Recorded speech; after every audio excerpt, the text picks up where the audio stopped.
Today's story starts in beautiful Los Angeles International Airport. Can you tell that I'm excited? Being a guy that really doesn't like flying, I headed straight for the bar and watched our country collapse on the news while I was drinking one of these and then another one of these, and enough that I actually missed one right here. Long Island is the pre-flight drink of champions. So then we went to get on a really, really big plane that had a really, really big dog that I really didn't think that you could bring on a plane. I got to play with the screen to distract myself while Chelsea had to do all the paperwork to get us into the next country. Then I had one of these, ate some of this. Before I knew it, we were proving the earth is round by flying up instead of just to the left. And I had another one of these. 12 hours later, we were in Tokyo, Japan, the land of magical toilets. And look who I found. Dustin and Tiana were on our flight the whole time. About 5 seconds later, I realized I'd lost my bag. Chelsea got really mad at me, but luckily I lost it right next to Dustin, so he went and got it for me. And then we headed to Tokyo Pop Town, which wasn't much, but the bathroom was real Tokyo Pop Town, and it's gonna take some getting used to. I awkwardly walked into a restaurant with enough luggage to survive for 2 weeks and ordered beer. And no joke, we headed to the hotel, to the front lobby, and called it a night. The next morning, I got the best food that I found in Japan. I have no idea what it is, but it was really fun. Then headed to Tokyo Auto Salon, where I saw a lot of cars, but nothing left an imprint more than the Toyota Alphard, a luxury minivan that we are not allowed to have in America. But damn is it cool. Then we did more Japan, more food, more drinks, more Japan, super JDM parking spots, more Japan, train. And they upped their toilet game even harder by including a projection television screen on the floor of this bathroom. After quite a few cocktails and shopping, we headed to Shibuya Crossing, which is a crosswalk. Fascinating. Walking through it was even more fascinating. It was just like a crosswalk. Then we had to do some what I would normally call Korean barbecue, but since we were in Japan, I guess I'd call it Japanese barbecue, and we did not order the horse. After that, we went on a wild hunt to find these guys. If you don't know what they are, I'm not going to tell you, but here's a hint: they come out of a vending machine. The next morning, it was time for business. It's time to leave Tokyo, Japan, and head to Osaka, Japan, several hundred miles away. So I got a healthy start by watching sumo wrestling on TV, which I really want to have in America, eating Pokemon ramen, and drinking maybe one too many of these bad boys. Then it was off to the train station to catch the world-famous bullet train. Luckily, they sold more beer at the train station, and you can drink it on the train. How happy is that? Okay, so a train goes by, and I'm like, wow, that's a fast train. Then we get on the train, and they're like, whoa, that's a really fast train. Topped out about 175 miles an hour, zipping through the countryside, country, city, country. Felt good. And before you knew it, we had arrived at Osaka, Japan, at the car. All right, guys, well, we finally made it. We are in Osaka, Japan. Now, we went to Japan, and yeah, we wanted to go to the Tokyo Auto Salon, but really what I wanted to do was come see this car. This car that I purchased a couple months ago, before it goes on a ship and before it goes back. I wanted to see the culture. I want to see the place where it came from. I'm gonna stop talking. I know you guys want to see this car. With no further ado, this is our Japanese auction bought wrecked Toyota Supra.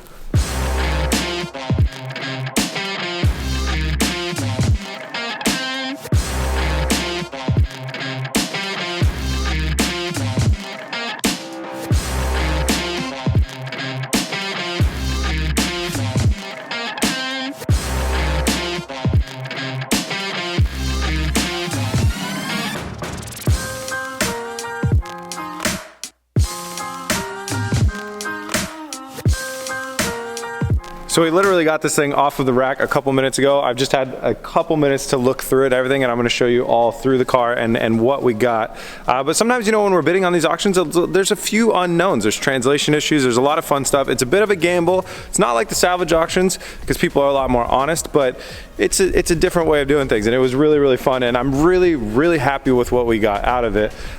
So let me take you back and show you some of the footage of the actual auction when we did it. All right, 4:07 a.m. It's time to get this auction started. Okay, guys, so fast forward a little bit. I just started recording it. I'm on the phone with Trevor from JDM Buyer, the guy that's going to import the vehicle for us. And we're at 1.3 million yen and climbing. We put in a bid of 15K, and we're watching people kind of reach our bid right now, which happened pretty fast. What, that took like a minute, Trevor? Yeah, it's already, we're already there. And so we're already there. So we're already at 15K now. Yahoo Auction. This is Japanese Yahoo Auctions, basically, right? Yeah. Yeah. They it's kind of weird. So the last bid, after a bid gets overbid, it resets the clock to 10 minutes. So it's kind of, the car's kind of got to sit for 10 minutes at least, with one person being the high bidder, or else the thing resets when there's a new bid. So now we're at 15K. They have the last bid, and we're gonna go up to 20. Yeah, I'll put in 20. All right, so let's do that. We're gonna go up to 20. Okay, so it's sitting at 20 right now. We're ready to put in 25. I feel like 20K for this car would be a really good, like, middle ground. It's not like some crazy steal. Well, no, I guess it is kind of a crazy steal. Yeah, 20 is 20 is pretty good.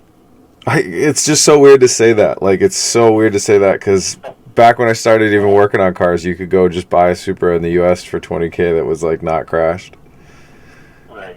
Well, and someone just went past us, so. Okay. And I guess at 25 right now, just to demoralize them. Yeah, let's just throw in 25. So we're getting close. It's at 2.551 million, which converts over to roughly $24,000. And we're ticking down right here. So we could see we got 5 minutes left. If nobody bids in the next 5 minutes, it will be ours. All right, 10 seconds. 8, 7. We're still a high bidder, yes? Yep, that's it. All right, auction ended. Okay, so 2.551 million yen. 2.55100.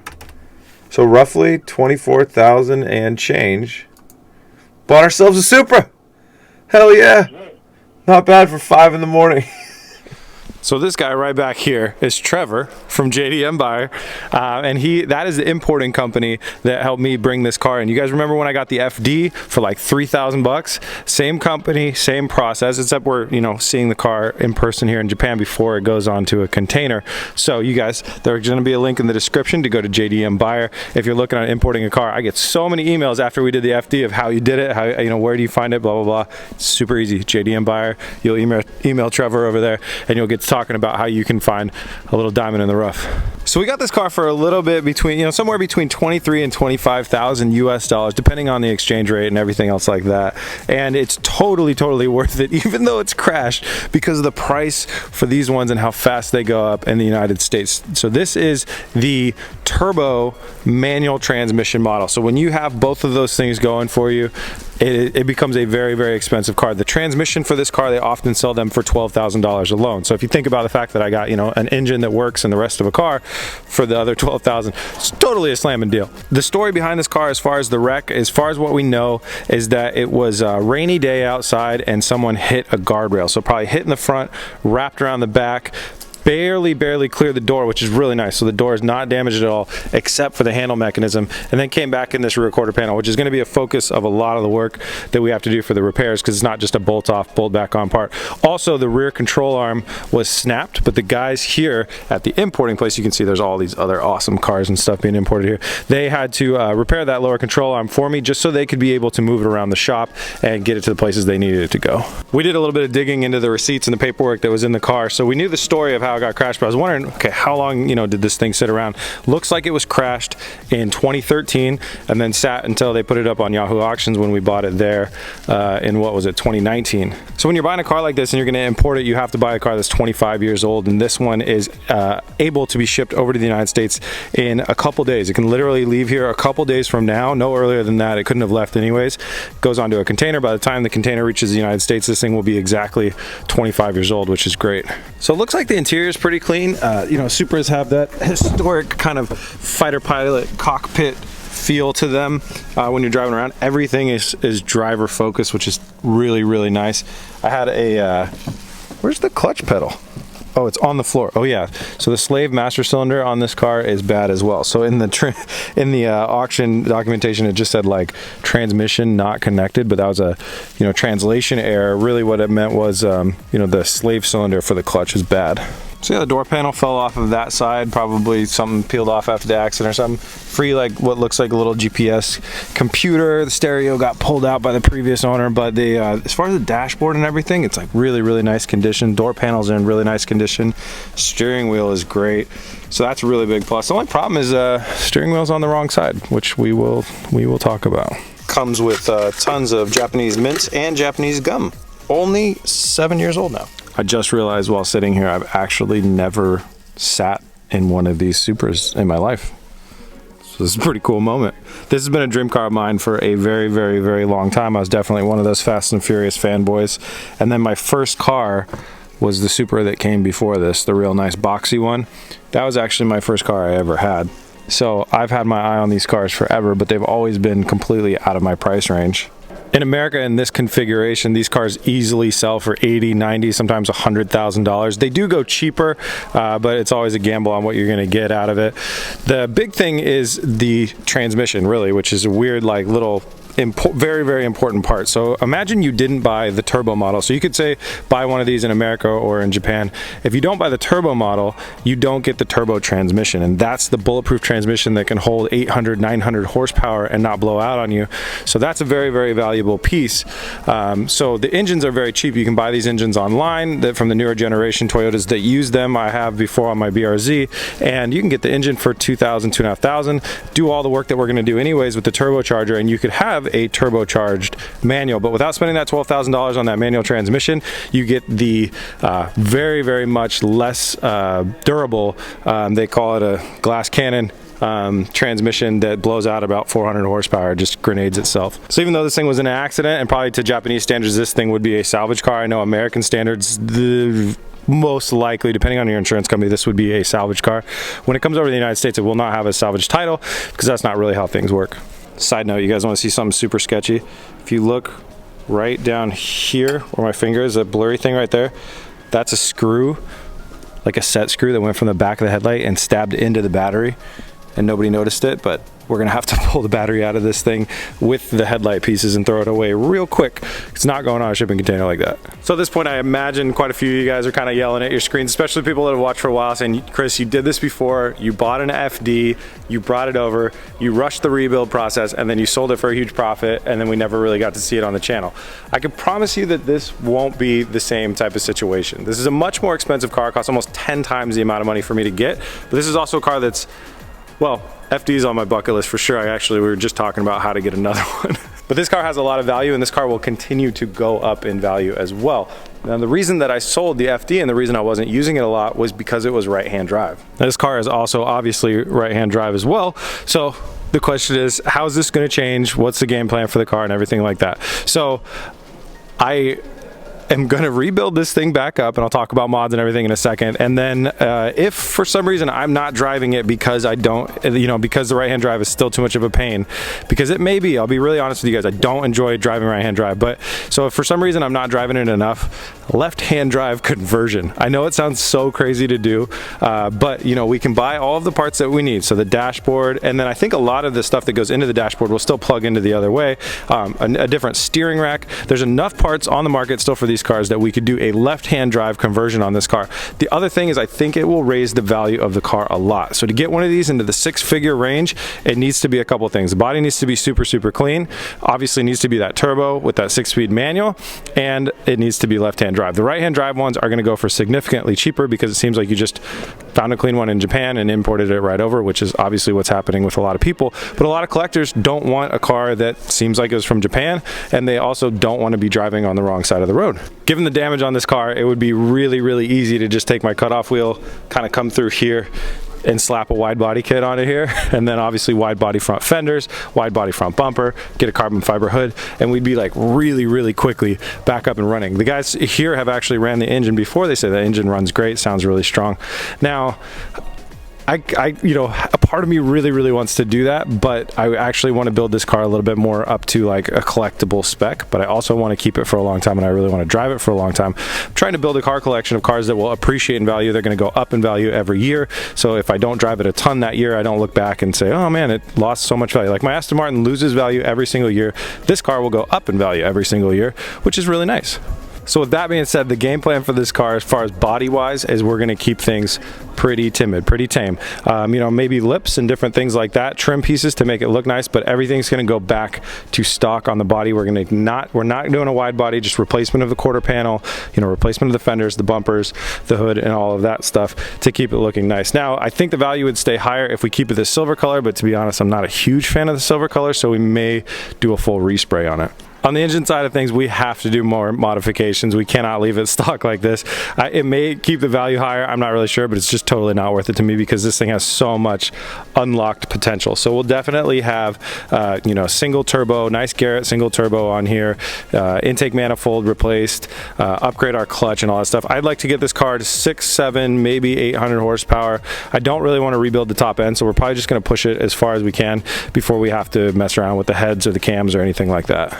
We could probably get pretty far just running, you know, nice single turbo and E85 on one of these. I think we could get to 700 horsepower. But in the end, this isn't really like going to be a horsepower numbers game for me. Like we have our LS engines and our Huracan and our other cars that we're building to be higher horsepower. This, once we get it to like a reasonably very fast but sane amount, you know, faster than a Ferrari. How about that? It's got to be faster than the green Lamborghini, faster than a stock Ferrari. Once we get it there, we'll call it good. One fun fact I looked up, this is a 1995 Supra. If you look at the cars that Ferrari was making in 95, to buy a used Supra is more expensive than to buy the used Ferrari. You guys may have noticed that the car came with the wrong wheels. These are R34 GTR wheels, which Trevor was just telling me are they're pretty spendy. So this car had to wait a little bit, just like maybe one more week before we're allowed to put it on a container, you know, with the estimated travel time and everything like that. You got to make sure it's 100% legal when it hits the port in America, and then it's going to go to Trevor's shop over in Texas, and then it's going to come to me. So we can expect to see this car probably late March at the latest, and then I'm not 100% sure if we'll just dive right into this build because we do have some other stuff going on for like LS Fest West and some other, you know, some crazy stuff we're working on, but we will jump into this build pretty quickly. But the cool thing is now is I could see, you know, the condition of all these things, like the different things I want to order. Obviously headlights, we need a new core support, these lower core support like supports, core support supports, all the body panels and all that stuff. You know, we can order those and do all the research and start to get all the parts and pieces. And once we get that all together, the rear quarter panel is going to be a lot of work. But once we get that done, buttoning up the interior, doing the modifications and all that other stuff that we want to do is actually not going to be really, you know, it's not as hard as building everything custom. I could say that much. And you guys have probably seen, especially if you follow on Instagram, that we have the other channel, the Behind the Build channel. So if you want to see, you know, kind of some of the stuff that we're doing and what parts we're ordering and the different research that we do and how we figure out, you know, what's going to be the cheapest, what's going to be the best, blah, blah, blah, blah. We will document that on the Behind the Build channel. And if you haven't already seen it, we did go to Tokyo Auto Salon and we documented that, and that's on the Behind the Build channel as well. So go follow us there, subscribe there, and yeah, it's a good way to see kind of the status of what's going on. We'll definitely try and make like some just status update videos about, you know, where is this thing as far as in relation to the world? Is it close to America yet? Is it close to us yet? And what parts have we gotten for it and all that other stuff. So that's it, guys. That's the story of how I bought my crashed JDM dream car. This is literally my favorite car. If I had to choose from any of them, JDM cars, this would be it. I'm so happy that we have it. Can't wait to get it back to the United States.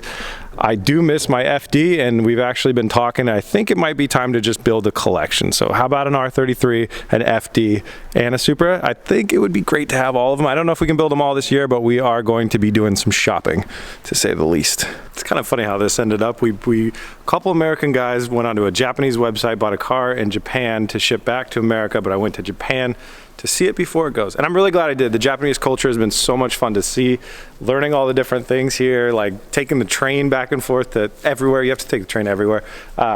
It's just been really, really fun. So this has been a great time. Thanks to everybody in Japan that's been so nice, and just all of our Japanese fans, everybody that came out to help us and that's been meeting us and hanging out with us here. It's been a really, really, really fun experience. This has been an amazing country to visit, and I'm sure this will not be my last time. So thank you guys so much for watching. I hope you're excited for this next build. Unfortunately, there's gonna be a bit of a delay, but hey, late March, we'll tell you guys when it arrives. See you then.